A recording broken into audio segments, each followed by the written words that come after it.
from last week, just to remind us all where we finished. If you remember, we were talking about persecution of the early church, and we looked at two particular figures.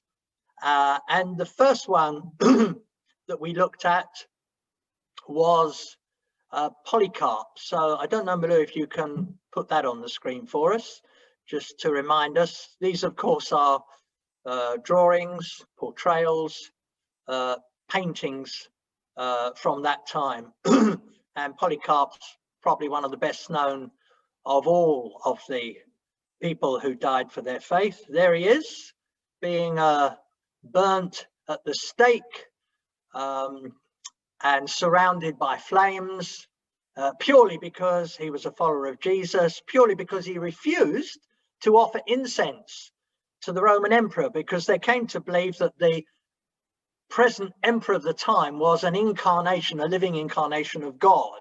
And so he demanded worship. Failure to do that, which Christians, of course, by and large, would not do that, ended up in death. And at the age of 86, it was a huge shock, not only to the church, but a huge shame to the rest of the culture. And his death actually marked the end of, for a period of time, of persecution. The other person we looked at, also name began with the letter P, was Perpetua. And you'll remember that Perpetua also refused to deny Christ. And she, with a small group of others, was sent into the stadium where they were viciously attacked by wild animals and died. Malou, if you can put up the second picture there, then you'll see, okay, I think we're going back to the screen. If you could put up the picture of Perpetua, you'll see there, this is again, it's got some mistakes in it, I think, this painting, because if you look carefully, you'll see there's some things are not perhaps quite like the story that we're told. I don't know who painted this. The first thing to notice is, of course, that Perpetua was North African. So she's African, but not like black African, more an Arabic African. So she has brown skin. You'll also notice in this portrayal, she's fully clothed. Of course, if you remember, they were stripped naked, but maybe modesty prevented the painter, the artist, from giving a picture as it was. Horrific. You can see the crowd in the background, and you can see she's grabbed the blade, and because she was very seriously injured but not killed, she points towards her throat and is saying, you know, finish, I'm ready to die, just, you know, put me out of this agony, I know where I'm going. And this, of course, was a huge tragedy, but also a huge witness to the crowd. Very much, Malou, if you could return us to the screen there, and we'll carry on with our story.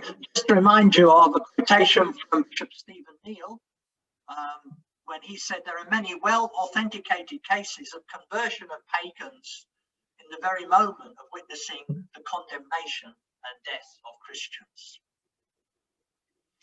Okay, well, today we're going to look at a truly seismic event, a turning point in the history of Christianity, which brought Christian faith from being in a position where for 250 years it had been illegal, it had been persecuted, it had been despised, brought it from that to a position where it was not just favoured, but quickly became the official and almost only religion of the Roman Empire.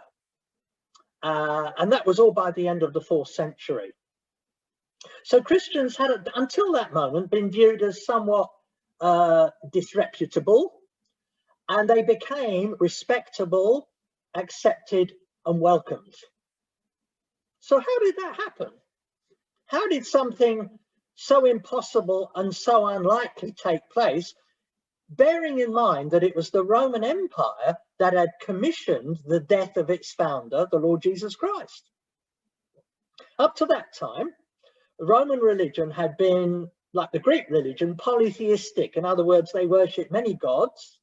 And as I said earlier, it included the recognition of the emperor as a living god. If you were a pagan worshipper, you could worship your different gods in different places at different times for different reasons. But at heart, it was a heartless religion because it didn't deal with the core issues of life. It didn't deal with that basic longing of needing to find meaning and fulfillment in life. And as we saw last week with Polycarp, those who openly defied or spoke against this Greco-Roman idolatry could face the death penalty. And that was usually cruelly and publicly administered by the government. Maybe I should also point out that persecution wasn't constant. It was sporadic. There were periods of time where there was little persecution. There were other periods where there was intense persecution.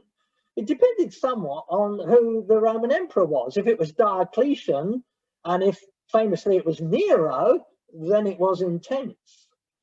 But it was sporadic, not just in time, but in geographical area. Some regions on the outskirts of the empire experienced very little persecution. Other places, particularly probably around Rome, it was more intense. But far from driving the church underground, it seemed to have the opposite effect. And I think we saw that, didn't we, when I interviewed those who were there, when I interviewed Philman and Sharon, when I asked them about the effects of persecution they experienced in Eritrea, one of their responses was, well, actually, it produced revival. Remember, Christianity uniquely was not born out of myths and magic, of imaginary gods who fought each other and behaved immorally. It was based on reality and on historical fact. Also, Christianity was known for being an opening and welcoming religion, if you want to call Christianity a religion. I prefer the word relationship. Nonetheless, it was looked upon as very open to people regardless of their class and their background. And it elevated the status of women and of slaves. And of course, as we know, Christianity alone held out the promise of forgiveness and of an afterlife. And at the same time, it did demand commitment, the commitment of its people. Viewed from outside, it had a strongly locally organized grouping that must have appeared to some almost like a community living within a community. But it was also viewed by others as an intolerant religion. It was intolerant. It was intolerant because it didn't accept other gods. That's why they were accused of being atheists, of infidels. And its followers separated from many of the traditions and customs of the empire. I'll give you one example.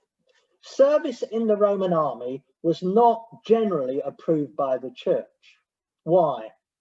Firstly, because Christianity was originally essentially pacifist in nature.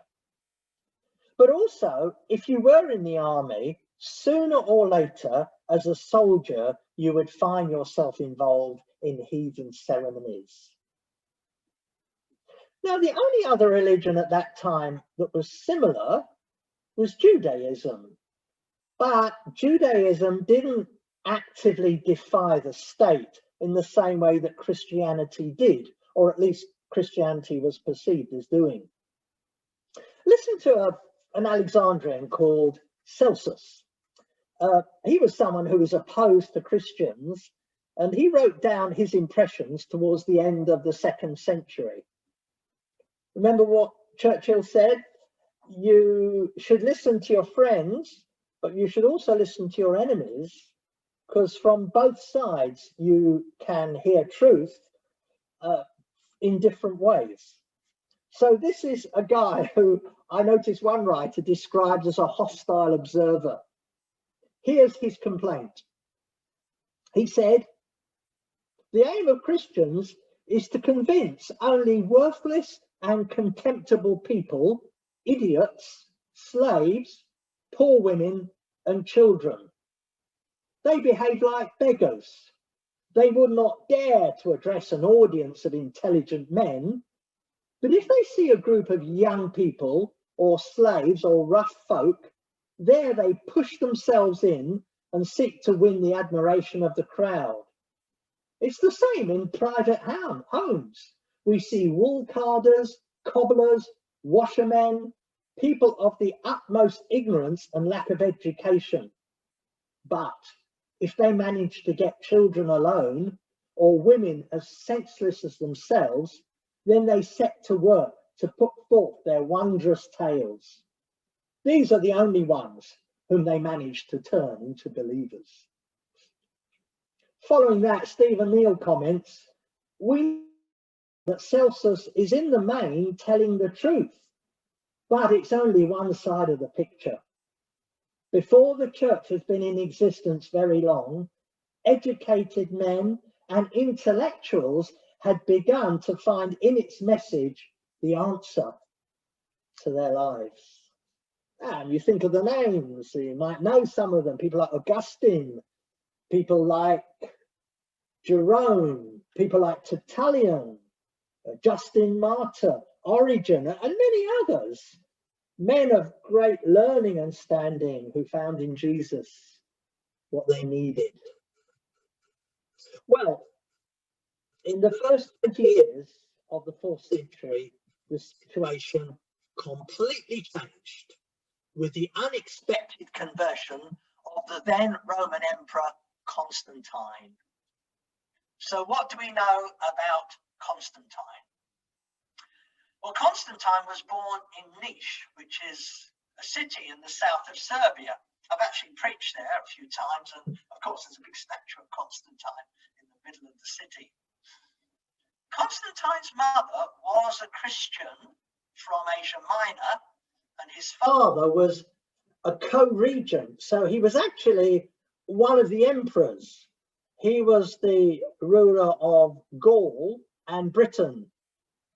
And so Constantine spent some of his time during his younger life in the UK. He was actually in York for a while. He was the son, as I said, of an emperor. His father was called Constantius, and he was expected to inherit the title from his father. And in fact, on his father's deathbed, he was named as the successor. But we need to realize that there were a number of competing emperors. There were at least, I think, 6 others whom Constantine would have to remove if he was to become the supreme emperor. All of them were more powerful, and all of them had larger armies than he did. One of them was called Maxentius. Maxentius had a large army, and he was holed up in Rome. Constantine, I think at that time, was around in Britain or around that part of Europe. And so he decided to move all the way across to Rome and to, with an army, attack Maxentius and defeat him. Well, for that to happen, Maxentius would have to leave Rome and come out of the city. But before all this happens, before the battle begins, something very remarkable takes place. Let me read to you from Eusebius's account what happened to Constantine. So this guy, remember, he's a pagan emperor seeker, and we read that he called on God with prayer that he would reveal to him who he was and stretch forth his right hand to help him in his present difficulties. Eusebius writes, while he was praying, the most marvelous sign appeared to him from heaven. He saw with his own eyes a cross of light in the heavens, above the sun, bearing this inscription, by this sign, conquer. At the sight of this, he himself was struck with amazement. Later in his sleep, the Christ of God appeared to him with the same sign which he had seen in the heavens, and commanded him to make a likeness of that sign and use it in all engagements with the enemy. Now, there are different versions of how this worked out. The sign, which we have heard about, was in some cases described as being like a cross. In other cases, I'm just getting out a piece of paper here. Let me try and draw it for you because it's helpful to know. This is what it looked like.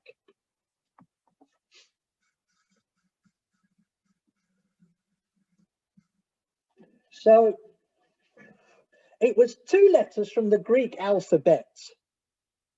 First was this one. Now that looks like the letter P to us, but in Greek that's the letter Rho, okay, the letter R if you like. And underneath it was this, which is like a cross.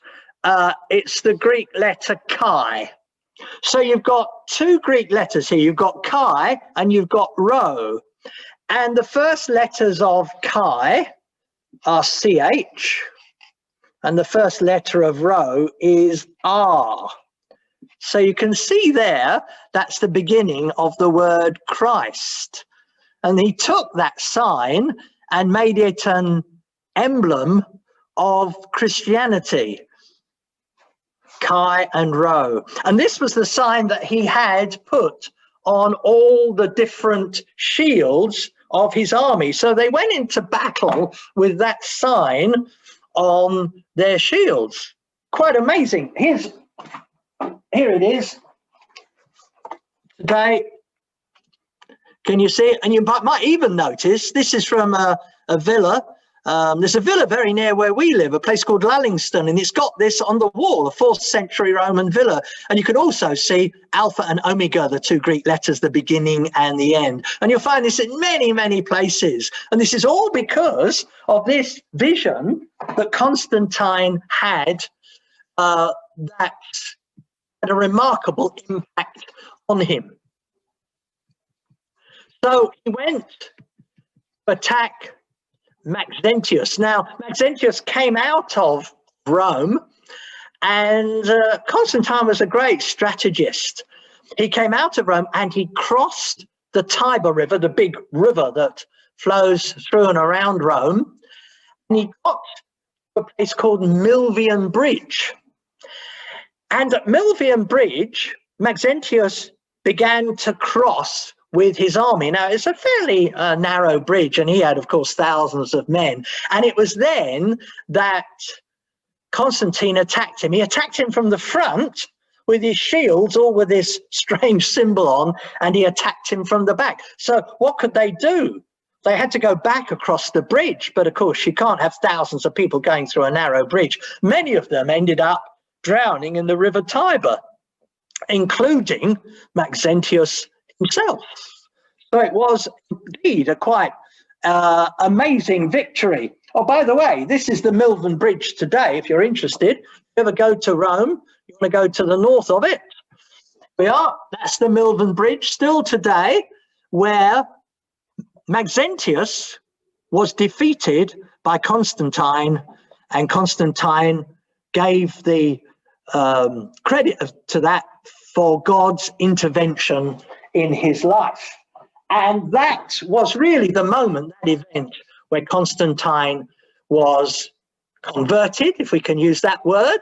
I'll say more about that later, but he seemed to have an understanding of something of Christianity. Now, some have said cynically that was this not calculating step that he took to advance himself? Is this a politically clever move to make? Actually, from a human perspective, this whole thing of Constantine adopting Christianity doesn't make sense, because it's hard to imagine any emperor thinking that Christianity was a good idea. For one, for many reasons. One being, of course, the emperor depended on the army to keep him in power. So to win battles like Milvian Bridge, Christians who were pacifists were needed to help make up the army. But this didn't prove to be a problem in an incredible way. And from that point onwards, two new terms figure prominently in the thought and the language and the policies of the emperor. One is the word God and the other is Jesus Christ. So he was, at the end of that battle, declared by the Roman Senate to be the emperor of the west part, if you like, of the empire, the western section. And his first act as a Christian emperor was to issue an edict of toleration. This is in 313, if you're into dates, 313 AD, and he did this in Milan. Christianity, from that moment onwards, was legalized. No more demands for Christians to offer incense to the gods, no more torture, no more burning, no more crucifixions, no more lions in the arena, no more mutilation. And not only that, but Constantine's program seemed to reflect a Christian bias. He said criminals must not be branded on the face nor fed to animals. However, he was unable to stop the gladiatorial combat. A letter to the provincial governors that was written at that time said that anyone who wants to observe Christian religion may do so freely and openly without any molestation. At last, Christians were free to practice their faith on equal terms with the pagans. But Constantine went even further. He positively favored the church. For instance, any property that had been confiscated during the earlier persecution, particularly from an emperor called Diocletian, was returned to the Christians. He exempted the church from state taxation. I mean, that is an amazing gift. And he allowed the leaders of the church to use the imperial communication system. Now, please, don't think computers, okay? The imperial communication system was basically horses. In other words, if you wanted to travel from A to B or take something from A to B, you'd get on a horse, you'd ride it from one point to another point to where it was tired and had to rest. You'd leave that horse, you pick up another horse, and then you would carry on your journey. And all of this was now available and chargeable to the state. And while he left the pagan temples alone, he didn't destroy them. He built two great basilicas outside the walls of Rome, one of which was St. Peter's, which site another basilica was built and stands there still today. By 337 AD, when he died, or around that date, it's estimated that as much as half the Roman Empire had embraced Christianity. And within 60 years of his death, possibly 90% of the population of the Roman Empire was at least nominally Christian. And so, unfortunately, there appears for the first time that important and worrying word, which I've just used, nominal. Nominal means Christian by name. Those who held out against Christianity were mainly the peasants, they were the army, and they were the intelligentsia, the elite who were wedded to their pagan philosophy. But what was the effect of Constantine's conversion on the church? Well, it went from being a persecuted minority to an established majority. And the small, despised groups of believers moved out from the catacombs into the open marketplace. Actually, weren't really in the catacombs, but that's what people imagine and talk about. It is a staggering reality that this one man was enabled to change the whole course of Rome's religious practices permanently from that day to this day. But was this change a good thing? That's the big question. Was it good that exuberant, zealous, often fearless, Jesus-loving people found themselves entwined, maybe I should say entangled, with Roman politics and civic life? Not only that, but also Constantine got involved in the affairs of the church in the areas of doctrine. Now, I don't want to go into a whole explanation of doctrine, but we can't think about Constantine without thinking of one of the great councils of the early church at a place called Nicaea. Nicaea is about 140 miles from Constantinople, which is Istanbul today in Turkey. And they had a big council there, and he chaired it. So he, as a political emperor, was overseeing Christian doctrinal debates. And this was an important debate because it was concerning the person of Christ. A man called Arius, who was an elder in the church in Alexandria, North Africa, had come up with this teaching regarding Jesus. He had said that Jesus was not God, but he had come from God. He was an emanation of God. So he was really created. So there was a time, in other words, when God was not yet a father, because Jesus was not yet a son. And Arius said that Jesus was God in name only. Really, Arius was saying that Jesus was divine. He recognized his divinity, but not his deity. And although this might seem to be playing with words, it is of huge significance. It really is the core of Christian faith and belief that Jesus is God. And this argument lives on today because the modern day Arians, the Arianism today, lives on in the cults. It lives on in Jehovah's Witnesses and Mormons and Christadelphians and others who deny the deity of Jesus Christ.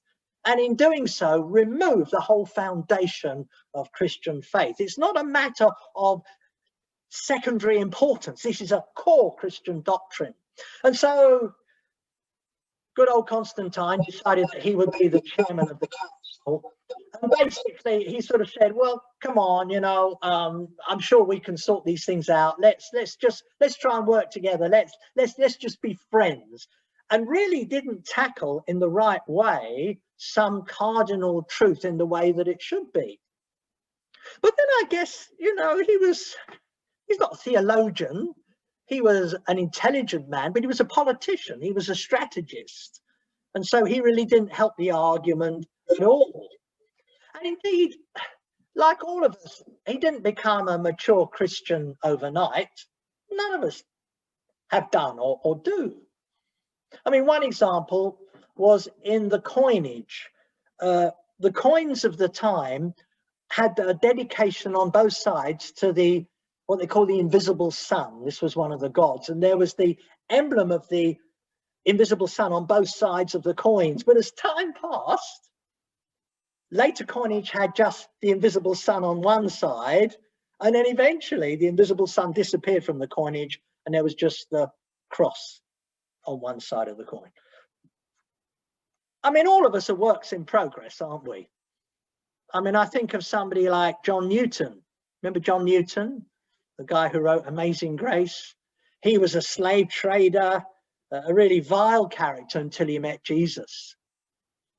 But if you look at his life, and he had a great life, I mean, he was a great Christian, but it was actually many, many years later that he finally decided that slavery needed to be abolished and did something about it.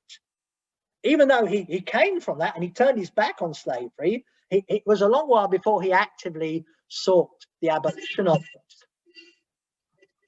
We also have to ask, what do you make of somebody who declares a nation to be Christian as a result of a bloody military victory using the sign of the cross or whatever on their shields? I thought Christianity was a revolution of love, not a call to arms and warfare. The only sword that we have is the sword of the Spirit, which is the word of God. And so anyway, Constantine, he built his policies around the Christian church to bring unity and power to the church. In fact, he used the word about his policies, he used the word universal. And another word for universal in our language is Catholic. So he established, if you like, the Roman universal church, the Roman Catholic Church. He declared civic observance of Sunday. He said all judges, all city people, all craftsmen will rest on the venerable day of the sun, Sunday. He made an exception for farmers because it was often the most suitable day for growing grain and planting vines. He even required the army, the troops in the army, on Sunday to stop and to say special prayers so that, quote, they would not put their hope in spears, armor, or physical strength, but acknowledge that God is the giver of all good, including victory itself. He gave his sons a Christian education, and his last act was to get baptized as death approached. People have asked, why did he delay baptism until his death? Was it because he was waiting for Christianity to become respectable? Or was it, if we want to be positive about it, say he realized the seriousness of it and wanted to be sure that he was observing the responsibilities that went with it? I don't know. But certainly there were both pluses and minuses to the fact that the official religion of the Roman Empire became Christianity. The dangers, well, compromise, materialism, nominalism. Money became a big issue, and when money becomes an issue in a church that's not disciplined and accountable, there's going to be problems, there's going to be rivalry, there's going to be jealousy. Buildings suddenly became important. They've been meeting in homes before, or halls, and now huge buildings are being constructed. Money was given by the government, and ranks appeared in Christianity, the ranks of the clergy. And the result of all this really was that vibrancy of Christianity waned. Listen to this. The vibrant evangelism that was conducted during the first 2 centuries of the church began to wane in the early 4th century during the reign of Constantine.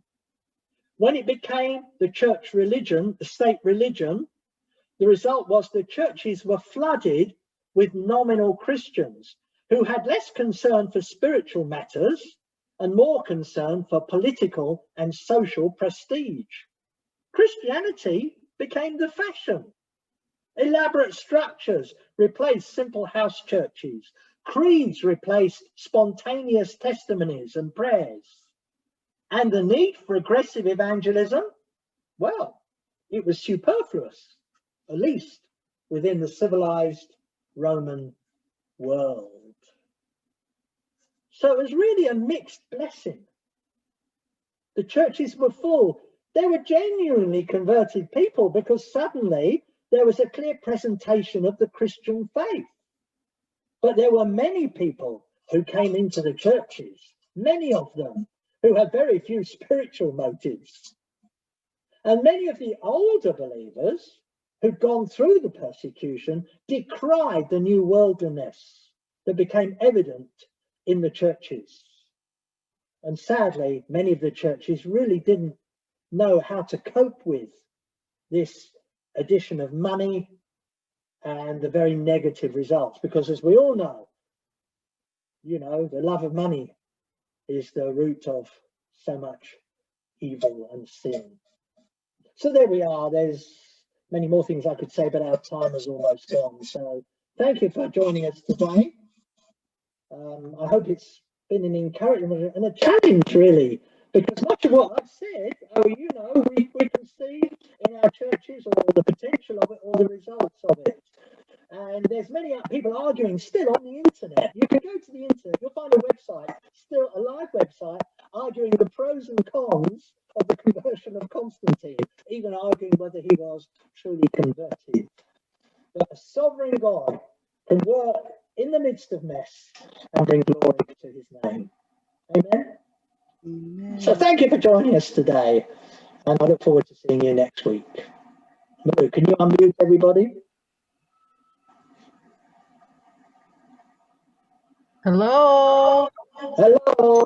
Thank you. God bless you. Bye. Thank you again. It's a pleasure. See you next God week. bless. God bless you. You'll find a recording of this will be sent to you if you want to hear it again or pass it on to somebody else. Thank you, Gareth. Thank you, Gareth. God bless you. Yeah. Okay. All God the bless. best. Everybody.